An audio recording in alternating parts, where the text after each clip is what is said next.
gaming. Now, if you watched the video I made about Civit's video, I said I did not like Persona 5. And that's still true. I have a lot of criticisms of it. But there was one thing that it was onto. And it was something that I feel like only Persona 5 could accomplish. Because if you go back between Personas 3 and 4, which were the games that used the same format, they did not do this one thing that I'm going to talk about as well as 5 did. And that is how it incorporated time management into the game. So let me break this down. The average loop in Persona 5 will start with you getting some timed task. Basically in the story, you get given a target and then you have to complete the target's dungeon in order to progress. In between when you start this task and when you finish it, you have the option to do social links. And these social links, if you complete them, will give you a lot of cool stat bonuses, abilities, and sometimes even new personas. So there is a very good incentive to do these a lot of the time. But the catch is, if you want to spend time progressing a social link, you have to eat up the time that you could have spent doing the dungeon. And in some cases, for good social links that you might want to get, you'll actually have to level up a secondary set of stats that you can only level up outside of dungeons. These are stats that don't scale with battles. You have to do a bunch of things that also eat up time in order to be able to talk to certain links. And on top of social links, you can also do quests in Mementos, a secondary dungeon that persists throughout the game. And there's some pretty decent reasons to do Mementos. Sometimes during your social links, you'll get a quest that you have to do in there. And other times you may want to go there to get a demon that you may not have been able to get in the previous dungeon. Because if you didn't know, every time you complete a big dungeon, it goes away forever. And the catch to Mementos, like the social links, is that it also eats up your time to do. So you basically have to waste a day if you ever choose to go into it. And I think this is kind of a cool idea. And while I was playing through Persona 5, there were a lot of times where I almost had, dare I say, fun when I had to actually manage the social links, going to Mementos and fusing out my demons as they got weaker throughout the dungeon. And it's mostly because in these moments where I had to make these decisions, I felt like they actually mattered. Like I didn't actually give a shit about the social links. I always skipped through all of them, which was nice. But the fact that I was actively using my brain to plot out what I was going to do next and how to efficiently use my days were honestly the points that I was having the most fun. But unfortunately, there is a downside. You see, I said that Persona 5 almost had it, because there are a few things that hold this back from being something that was a really good idea. And what's funny is that it honestly has nothing to do with the concept itself. All that stuff I just mentioned is not what holds this back from being fun. No, what holds this back from being fun is the actual gameplay itself. The dungeon that you have to progress, that all of this is built around, honestly, almost always plays like fucking doo-doo poo. And there are a lot of reasons for this. I think the easiest one to start with is that the combat is pretty bad. One big thing that I really liked from the mainline SMT games was that their combat centered around turn management. I really liked the idea that turns were a currency that you had to manage at all times. And then it's funny because going to Persona 5, it's kind of like seeing all of the thought that you would have had to put into a battle removed. Like as long as you have SP, your main character can basically spam all out attacks every turn. And the reason why you'd probably end up doing it with him over other people is because he can swap personas on the fly.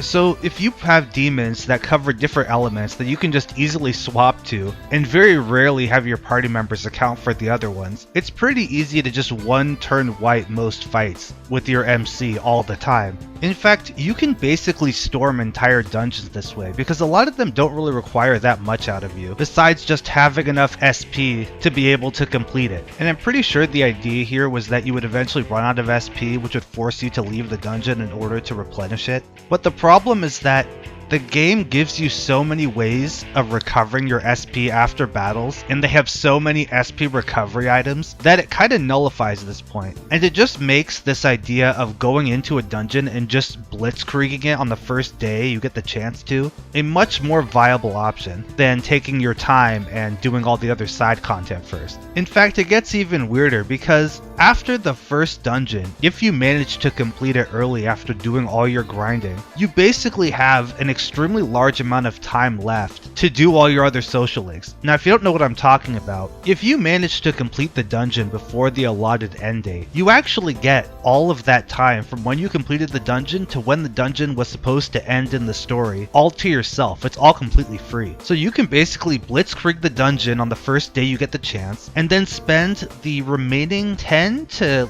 15 or so days just doing all the social links you would have had to have budgeted otherwise. You can basically break the gameplay loop that I described as the point in which I had the most fun. Now, ideally, what would put a wrench in all of this would be the social links and the high level of the areas that you progress through, on top of the mini boss fights, putting a damper on this strategy. Like, the idea would be that you would be forced into a point where you would have to progress your character in some way. But honestly, the game was so easy that it kind of completely nullified this aspect of the game. And what also really hurts this part of the game is the fact that a lot of the mini bosses don't really have that many complex patterns to them because the combat is so dumbed down and simple. You see, the thing about SMT is that they try to have it so that the players and the enemies play by roughly the same rules. Sometimes enemies will get more than one advantage over you, but for the most part, you're all playing the same game. Now, this is fine and dandy if the enemies can do a lot per turn, but remember, we're in a game where you really don't have that many options when it's your move. So basically, in the same way that you only have two options to basically attack or click the guard button, the enemies kinda have the same thing, except they're even more limited because not only do they not have as many turns as you do, but they also sometimes have weaknesses that can leave them wide open for half the fight. And when they don't have weaknesses, a lot of your main strategy really just comes down to you trying to deal as much damage as possible to them on your turn. And the way to do that is often very formulaic. And on top of that, the bosses don't really end up having any counters to this. Like, if the most optimal things you can do during your turns are to just buff, debuff, and then attack, the only thing the boss can really stop is to just remove your buffs or remove their debuffs. Otherwise, the only other options they have are to charge and then attack, or maybe apply like one status ailment you have to remove. But okay,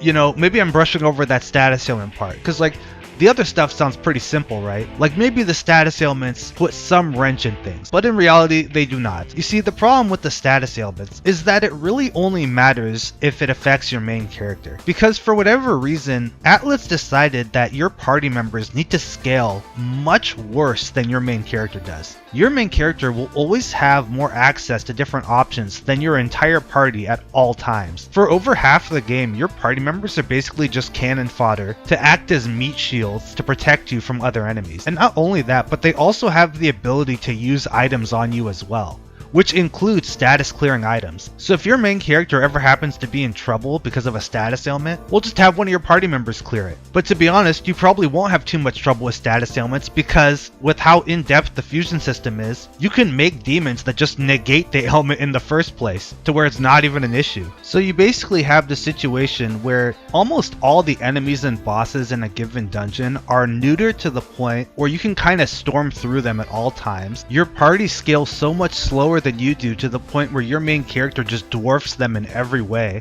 which means all they really do is act as 3 different inventories to hold the millions of healing items you can get throughout the game. And finally, you're practically encouraged to use your main character like a walking battering ram because of how many SP recovery items there are. It kind of fuels itself to where you can just one-shot a dungeon and then just do all the other social stuff later. Like, the time management aspect is completely destroyed, which is pretty unfortunate because I actually do like this system. It's just sad that the game did not really support it that well, and it's also very, very unfortunate that Persona 5 Royal didn't even fix this. In fact, it made it a lot worse, which is why I'm talking about the base game, because that's basically where it was at its best. But anyway, yeah, that is what Persona 5 almost got right. There were a few things I didn't go into as much detail on, like the alternative to Persona 5 system that I'm comparing this to, that being press turn. So if need be, I may make a follow-up to this video at some other point, explaining why I really like press turn and why, especially in Nocturne, they really pushed it to its absolute limit. Like, if you think that I'm going a bit too far by saying that Persona 5's boss fights are way too dumbed down, then you haven't seen just how far this same company has managed to push the envelope